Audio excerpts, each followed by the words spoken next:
Ya, Bismillahirrahmanirrahim. Ya, selamat datang kepada para peserta IHT In-House Training Program Sekolah Pusat Keunggulan dalam keadaan sehat walafiat tanpa suatu halangan suatu apapun. Para hadirin sekalian yang berbahagia, pada siang hari ini kita akan melakukan IHT dengan pemateri Ibu Apri yang akan memaparkan materi mengenai apa, Bu? Profil pelajar Pancasila. Materinya apa, Ibu? Profil pelajar Pancasila. Ya. Oke, mengenai profil pelajar Pancasila. Sebelum acara IHT ini kita mulai, mari kita buka IHT kali ini terlebih dahulu dengan berdoa. Berdoa dipersilakan.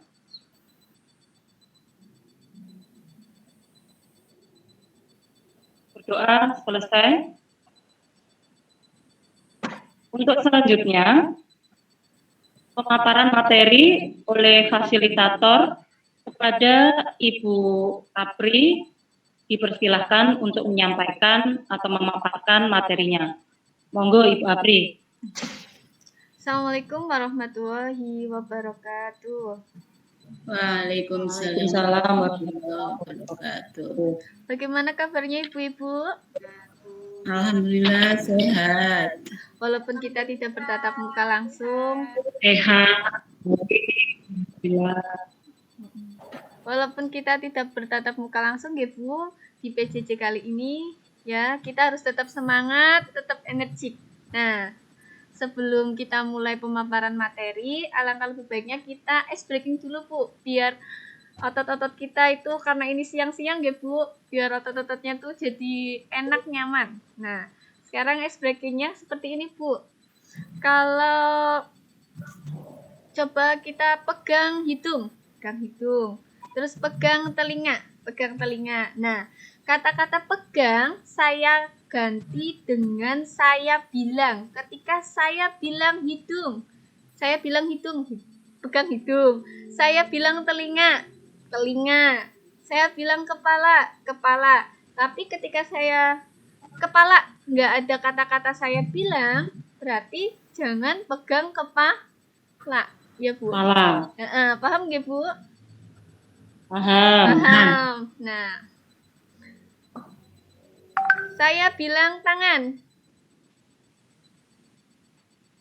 Saya bilang telinga. Hidung. Iya, ulangin ya Bu, satu kali lagi. Saya bilang telinga. Saya bilang pipi. Saya bilang mata. Oh iya. Saya bilang iya Bu, ini melatih konsentrasi kita ya. Udah cukup kali ya untuk ice breaking kali ini. Nah, sebelum kita ke materi, nah ada aturan atau kesepakatan yang harus disepakati di dalam pembelajaran ini. Yang pertama, ketika pemateri memaparkan materi, harap semua peserta memutkan mikrofonnya, jadi tidak ada suara ya Bu. Nah, setelah itu nanti jika bertanya bisa mengaktifkan mikrofonnya kembali atau memberi tanggapan, atau bertanya bisa mengaktifkan mikrofonnya kembali. Nah, yang kedua, siswa peserta didik harus aktif di dalam pembelajaran ini agar lebih semangat ya Bu, karena kita tadi sudah ice breaking juga. Nah, untuk setelah ini saya akan menampilkan atau izin untuk berbagi screen atau share screen ya Bu. Nah, sebentar Bu.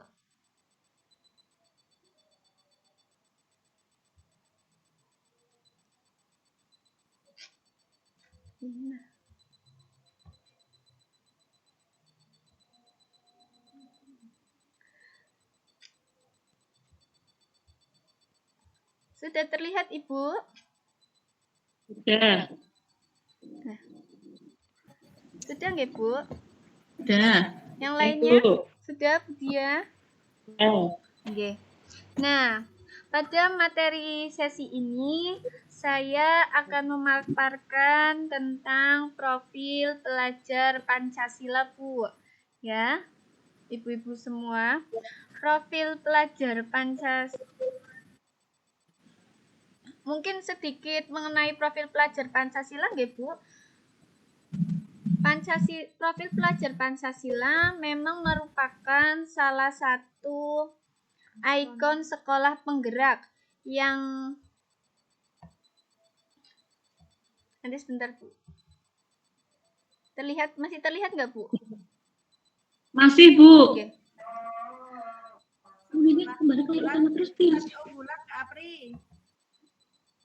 Gimana, Bu Dia?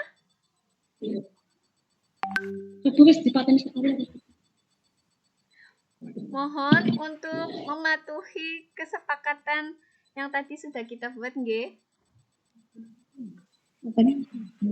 Siap.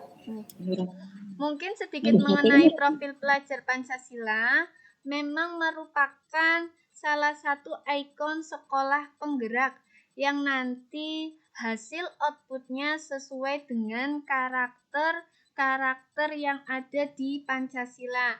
Nah, apa saja sih profil pelajar Pancasila, elemen-elemennya itu apa? Kira-kira ada yang tahu nggak?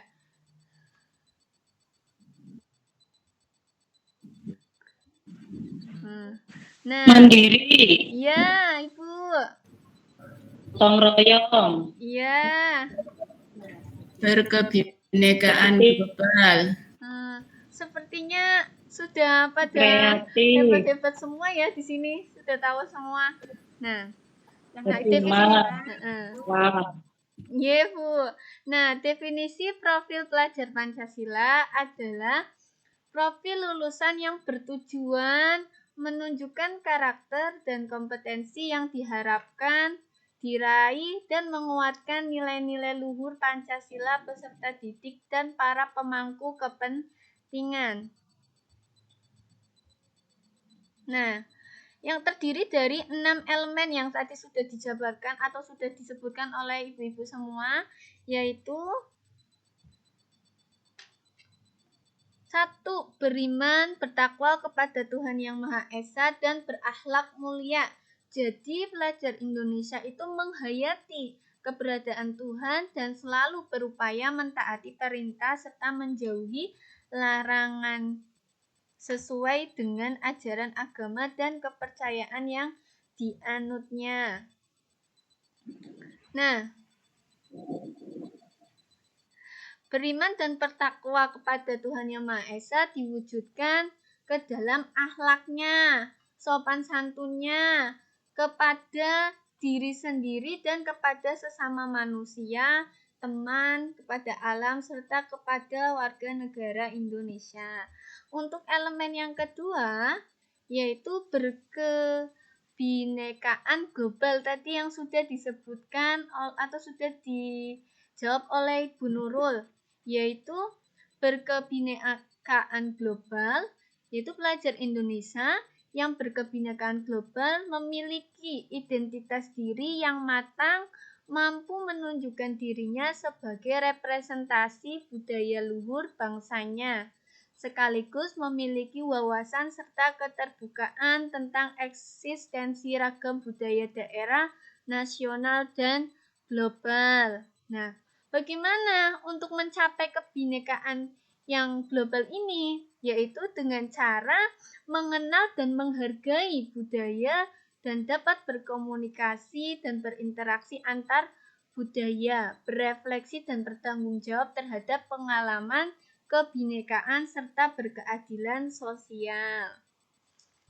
Nah, yang ketiga, maaf ya Bu, kurang konsentrasi lagi. Yang ketiga adalah mandiri. Pelajar Indonesia memiliki prakarsa atas pengembangan dirinya yang tercermin dalam kemampuan bertanggung jawab, memiliki rencana strategis, melakukan tindakan, dan merefleksikan proses dan hasil pengalamannya. Untuk itu, pelajar Indonesia perlu memiliki kesadaran akan diri dan situasi yang dihadapi, serta memiliki regulasi diri. Yang keempat, bergotong royong. Nah, sikap bergotong royong ini sebenarnya sudah ada dari zaman dahulu, nggih Bapak, nggih Ibu. Nah, apa sih yang harus dilakukan sehingga pelajar kita atau peserta didik kita memiliki profil pelajar Pancasila bergotong royong, yaitu bisa dengan melakukan kolaborasi, memiliki kepedulian yang tinggi antar sesama teman, saudara, kemudian dan berbagi dengan sesama. Itu sikap bergotong royong ya, atau profil pelajar Pancasila yang keempat gitu, Bu. Nah, yang kelima yaitu bernalar kritis. Untuk mencapai profil pelajar Pancasila yang bernalar kritis, pelajar Indonesia itu perlu memperoleh dan memproses informasi serta gagasan dengan baik, lalu menganalisa dan mengevaluasi, kemudian merefleksikan pemikiran dan proses berpikirnya. Kemudian yang keenam yaitu profil pelajar Pancasila itu harus kreatif. Kreatif di sini adalah pelajar bisa menghasilkan gagasan atau karya dan tindakan yang orisinil, memiliki keluasan berpikir dalam mencari alternatif solusi permasalahan. Jadi berpikir kreatif itu bisa mencari alternatif solusi dari permasalahan yang ada ya. Kemudian yang terakhir ya Bu, karena ada 6 elemen, coba direview tadi ada apa saja. Yang pertama ada bertakwa kepada Tuhan Yang Maha Esa, terus Berakhlak mulia,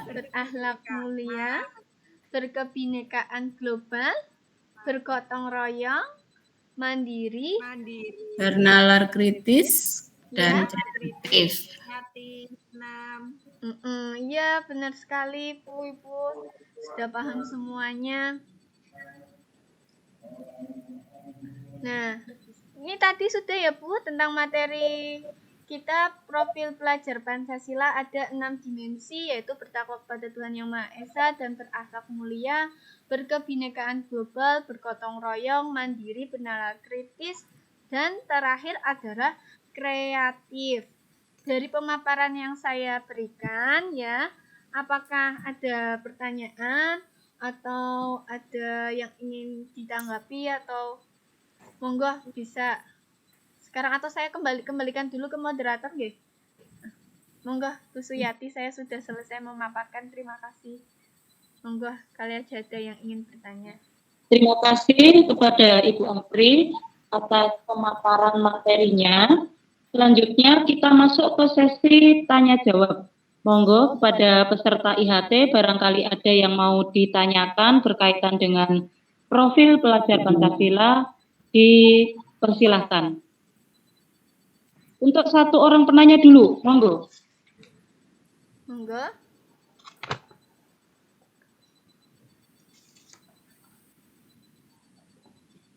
Saya Bu Apri.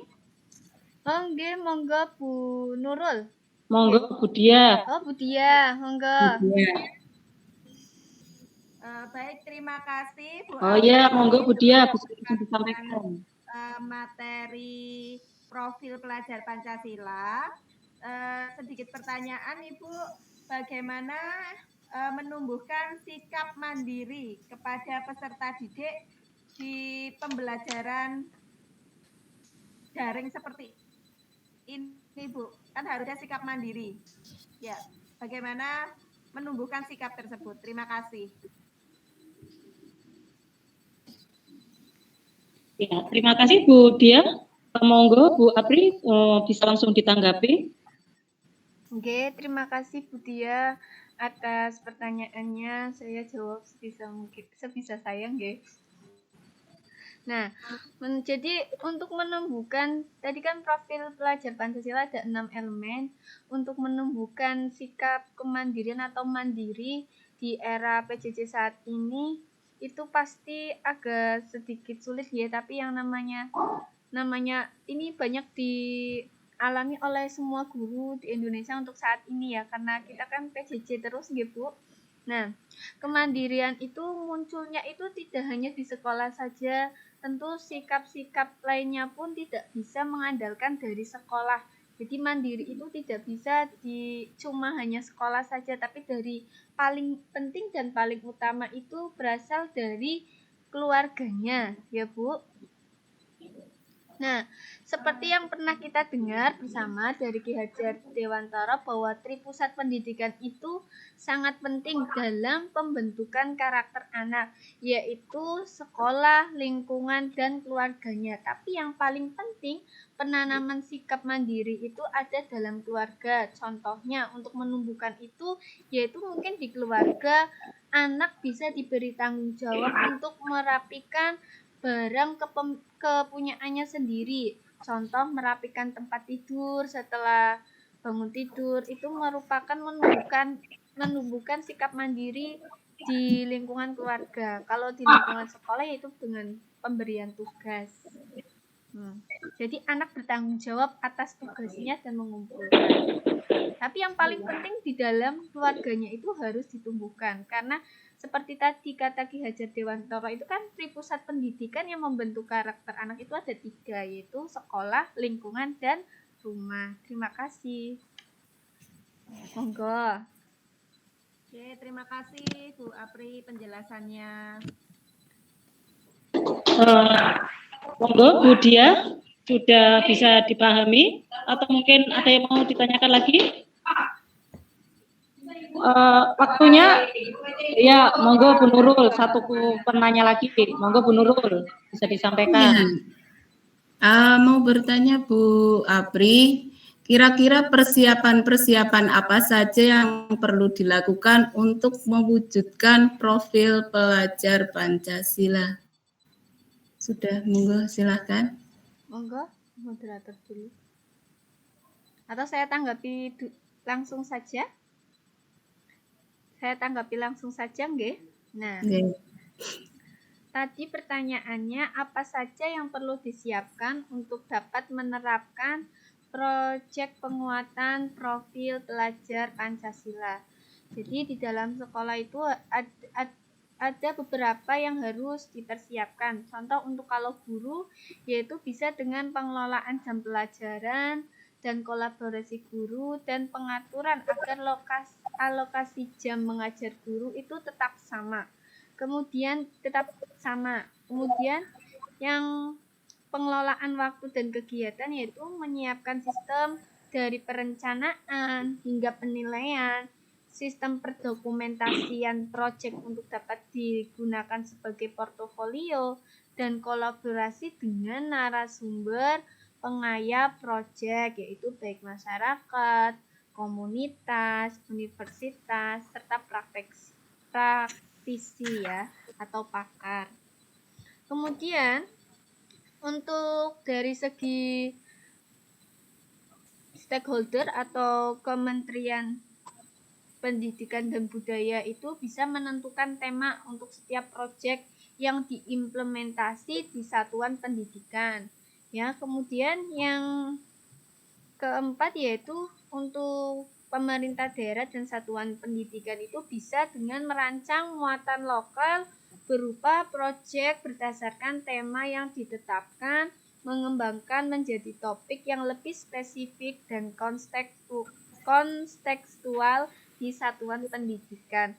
Mungkin itu saja yang bisa saya jawab. Jadi setelah tadi ada 2 penanya, nah kita hari ini bisa menyimpulkan pada pemahaman materi profil pelajar Pancasila. Kesimpulannya adalah 6 dimensi profil pelajar Pancasila bisa diaplikasikan dalam kehidupan sehari-hari melalui kegiatan positif pada anak. Dengan adanya Merdeka Belajar, kita beri kesempatan anak untuk mengeksplor diri dengan rasa keingintahuannya dan sesuai dengan karakteristik dan kebutuhan anak. Nah, sekian dari saya kembalikan lagi ke moderator. Terima kasih. Terima kasih kepada Ibu Apri atas pemaparan materinya yang sangat luar biasa menarik. Insya Allah akan bermanfaat bagi kita selaku fasilitator sekolah penggerak keunggulan. Demikian tadi rangkaian acara IHT pada hari ini sudah kita lalui dengan lancar, aman. Mudah-mudahan selanjutnya kita bisa mengimplementasikan dalam kegiatan pembelajaran di satuan pendidikan kita. Terima kasih untuk kepada semua peserta atas perhatiannya dan keikutsertaannya dalam kegiatan pada hari ini. Selanjutnya, marilah kegiatan pada hari ini kita tutup dengan berdoa. Selesai. Terima kasih. Marilah kita tutup dengan membaca hamdalah bersama-sama. Alhamdulillahirabbil alamin. Kurang lebihnya mohon maaf. Assalamualaikum warahmatullahi wabarakatuh. Waalaikumsalam warahmatullahi wabarakatuh.